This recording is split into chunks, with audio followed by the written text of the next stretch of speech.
Hello everyone and welcome back to another episode of Red Raptor Rides in our eventually playthrough. I just finished beating Hephaestus and now we move on to Rapture Central Control where we go face to face with Andrew Ryan. I already spoiled the game, so hopefully if you haven't played BioShock for yourself, you clicked away by this point. I don't want to be the guy who ruins like the best game ever made. I wonder who this guy was. He got through the door somehow. He had a shotgun, probably ready to kill Andrew Ryan, but he doesn't have a name. Or maybe he was on the inside. Like it was an inside job. He tried to come and kill Andrew Ryan. He had access to the gate, but got killed before he can get there. Even in the book of lies, sometimes you find truth. There is indeed a season for all things. And now that I see you flesh to flesh and blood to blood, I know I cannot raise my hand against you. But know this, you are my greatest disappointment. Does your master hear me? Atlas, you can kill me, but you will never have my city. My strength is not in steel and fire. That is what the parasites will never understand. A season for all things. A time to live and a time to die. A time to build and a time to destroy.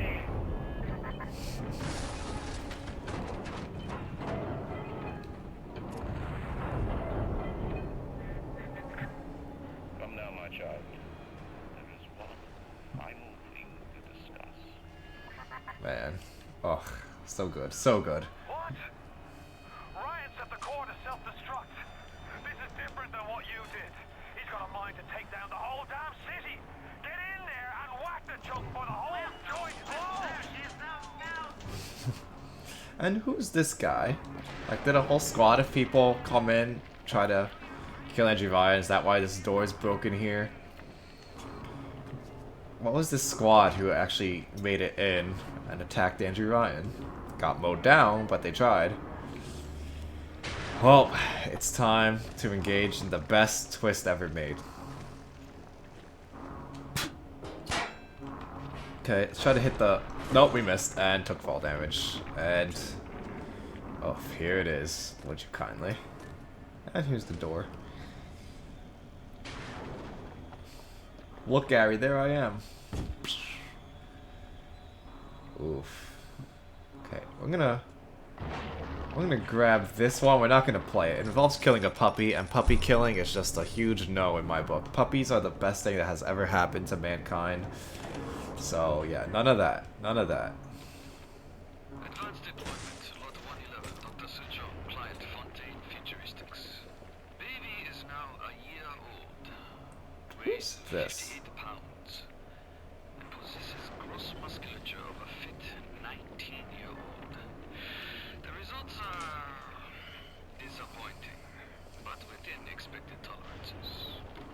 But this is probably just, you know, Andrew Ryan didn't know who Jack was at the time, but as he was putting the pieces together, he got a picture of him on security, and eventually figured out who this guy was, and replaced the question mark with Jack. People will say, this is Elizabeth. No, stop it, get some help. Oh my gosh, the way that Ken Levine just rewrote all of BioShock just to cram Elizabeth into there. He made the story just so stupid and all the characters such idiots so that Elizabeth can do everything. It's terrible writing 101. He just took all agency from Fontaine and Suchong and Tenenbaum and gave it to Elizabeth. So bad. And like, he makes Atlas into an idiot. Like, Atlas in Burial at Sea doesn't even know the trigger phrase to get Jack, even though, according to Fontaine later in the game, he ordered him up like a Chinese dinner, so Fontaine knew everything about us. He had us like handcrafted, well, you know, with machines and technology, but you know, everything he wanted. He even had Lot 192 made, just in case the Would You Kindly trigger phrase was used on him. And so he made a cure just in case. But apparently in Burial at Sea, no. He doesn't know anything. He's just an idiot who got trapped in Fontaine's department store. And so Elizabeth has to bail him out and teach him what the trigger phrase is. And then Suchong can't make a Big Daddy for his life. He's copying off of Fink's work. He needs to take notes from a guy who lived like 50 years ago. That's how incompetent they made Suchong. Like, he couldn't make Big Daddies. They couldn't... Oh my gosh, just so stupid. Man, how did... Imagine, you're Ken Levine. You make the greatest video game of all time. Alright, you make the greatest game ever made. And then, like, how many years later? Six years later, you just go back, rewrite it, in huge black pen and just cross so much stuff out and ruin the entire thing. Imagine, you destroy your life's work. I have no idea. Like, imagine if Eiffel, the French architect, went and destroyed the Eiffel Tower. Imagine if Da Vinci ruined the Mona Lisa. Da Vinci made the Mona Lisa, right? Yes, right.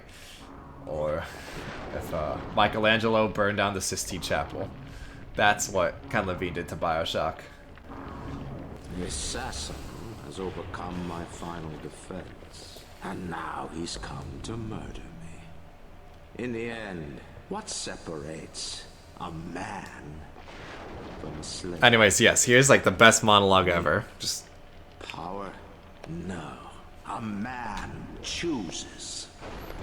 A slave obeys. You think you have memories. A farm. A family. An airplane. A crash. And then this place. Was there really a family? Did that airplane crash? Or was it hijacked? Forced down. Forced down by something less than a man. Something bred to sleepwalk through life until they are activated by a simple phrase spoken by their kindly master. Was a man sent to kill? Or a slave? A man chooses. A slave obeys. Come in. oh man. Like, this is the greatest monologue of all time, only in competition with his monologue at the start of the game. Oh gosh. Alright, here we go. Stop, would you kindly? Would you kindly? Powerful phrase. Familiar phrase. Would you kindly? Would you kindly get this? Would you kindly find that? Would you kindly find that? Would you kindly find? Would you kindly get this? Would you kindly head to Ryan's office and kill the son of a bitch? Sit, would you kindly? Stand, would you kindly? Run! Stop! Turn. A man chooses. A slave obeys.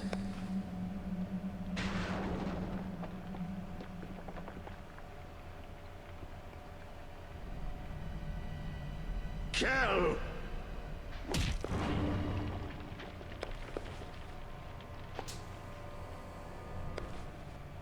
A man chooses.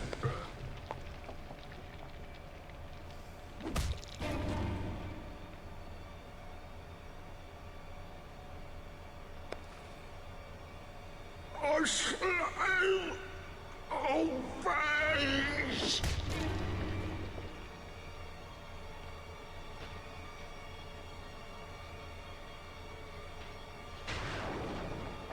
Obey!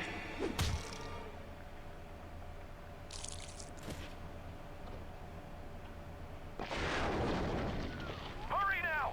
Grab Ryan's genetic key! Now would you kindly put it in that goddamn machine? Oh my goodness. Gosh. I've played this game, what, 20, 25 times over the course of... How old is this game? 16, 15, 16 years. And, man, it never loses its impact. And I just love the slap in your face right when he's done. Right when you kill Andrew Ryan, and after he exposes the "would you kindly trigger face" to you, Atlas immediately says it to you, just to rub it in your face, to show how you've been used by Atlas for so long. Oh man, it's truly a masterpiece. Oh gosh, alright. And there's a fun Easter egg in here, if I could find it. He has a Vita chamber in here. I'm just having trouble finding it. Where's his Vita chamber? I know he has one in here. Maybe the brightness is too low for me to find it. Where the Shrek did it go? I know he has a Vita chamber in here somewhere. I don't want to stare at pitch blackness and... Oh, there it is. Secret area behind here. He has a Vita chamber. It's turned off, right? Andrew Ryan accepted death. He knew he was going to die. He turned off his Vita chamber. And again, if he came back to life, what's he gonna do? Just get whacked again and killed again? Like, no. He accepted death like a man and died on his own terms rather than allowing himself to be killed by Fontaine and taken over. I just love how this parallels the burning of the forest moment where he would rather destroy his work, destroy himself, than see it be taken by someone else, taken by a parasite.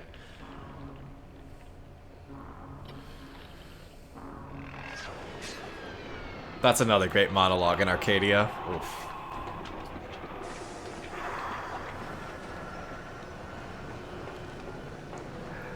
Nice work, Bio.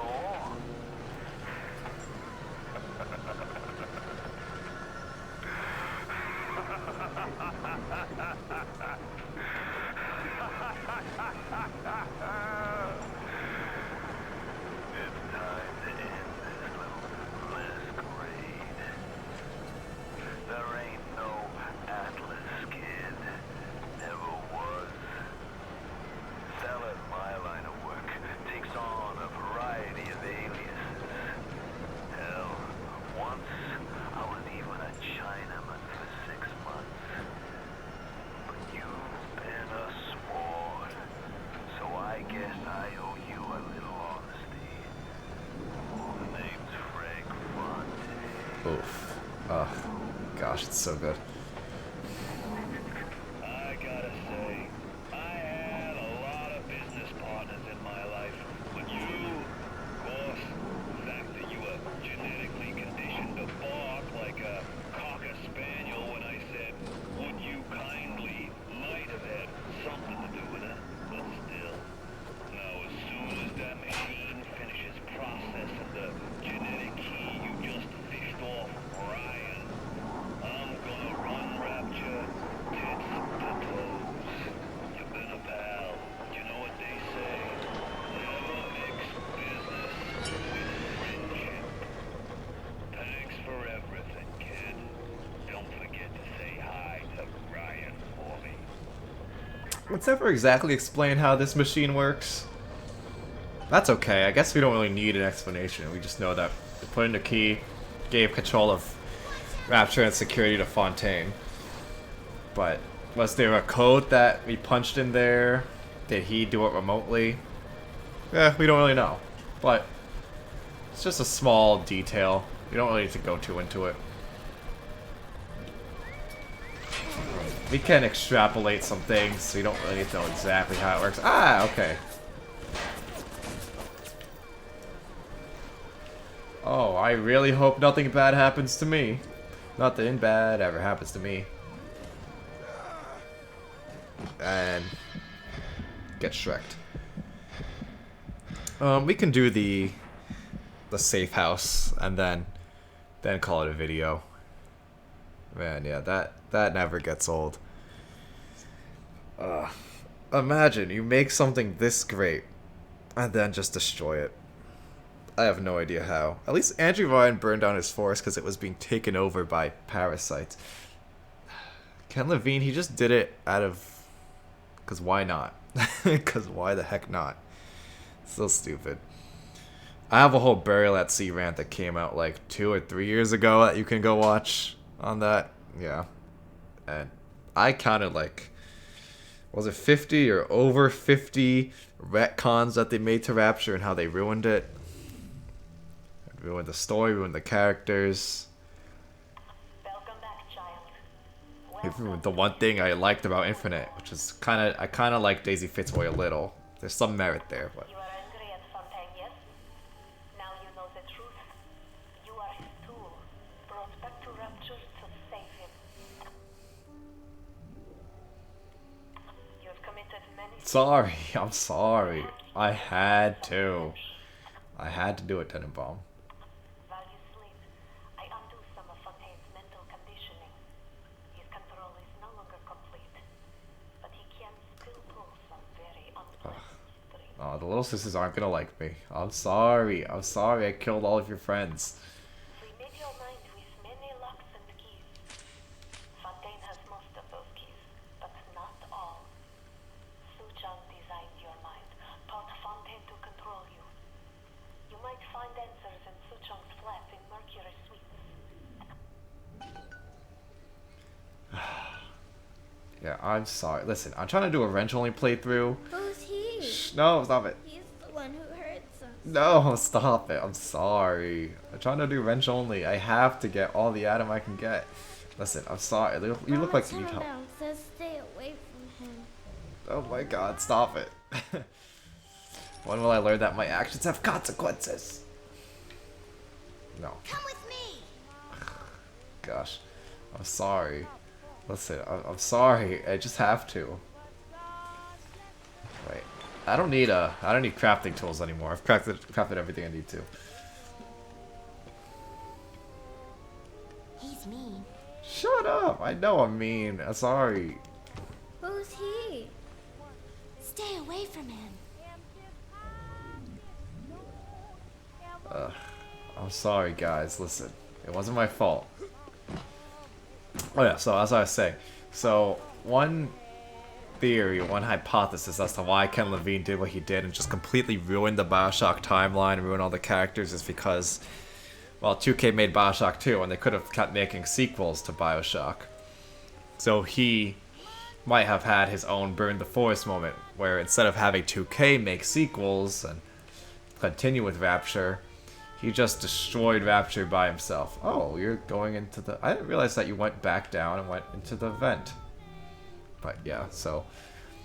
But I don't get it. Like, what's with the animosity towards 2K? Like, I don't know if he's played BioShock 2 lately, but I think even by the time he interviewed for the remaster in 2017, that's 6 years later. He still didn't play BioShock 2. And I don't get it. It's not a horrible game. Like, I have my problems with it, but I think it's like a pretty good, at least decent game. It's pretty good. Yeah, it's not like they released the worst game ever made and then Ken Levine has to come in and save the series. No, they made a decent, worthy sequel to BioShock. So why did he have to burn the forest? And he made Infinite, so he could still work on it.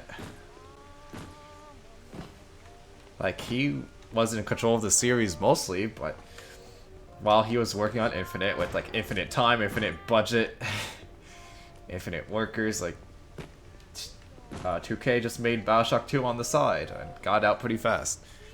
I don't understand. I don't get it. Like, why? Alright, goodbye. I'm sorry I killed all your friends. Look at that face. She's traumatized.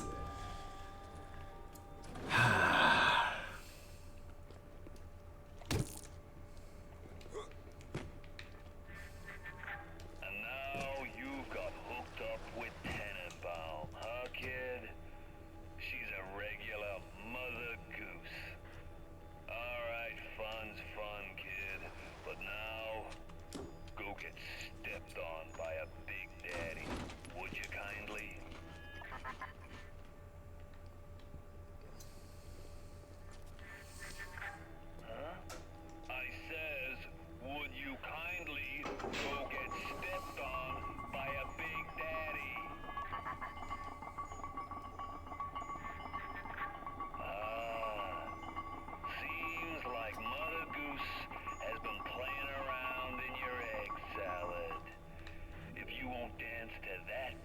Oh, well, here go all the health upgrades that I just got.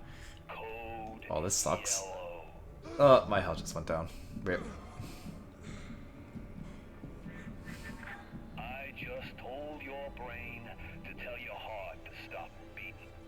Not right off the bat, mind you. The heart's a stubborn muscle, but it ain't that stubborn. This is a good point to use Enrage, but I guess not. Once you are free of Fontaine's control, then you can have your revenge. And we can keep my little ones out of his filthy hands. Oh, there was one more point I was going to make back in Hephaestus, where it's really cool that you can have like a wrench-only build and plug in all these tonics and get all the upgrades for the wrench. Again, in Infinite, it's like there aren't really that many unique ways to play the game. It's just kind of boring. Every run feels the same for me. And I don't have a lot of runs. I've played it maybe 3 or 4 times. Just because it's a pain in the butt to play. I hate it so much. Alright, but anyways. Remember, if you enjoyed this video, to please leave a like, subscribe, and check out my social media. See you next time.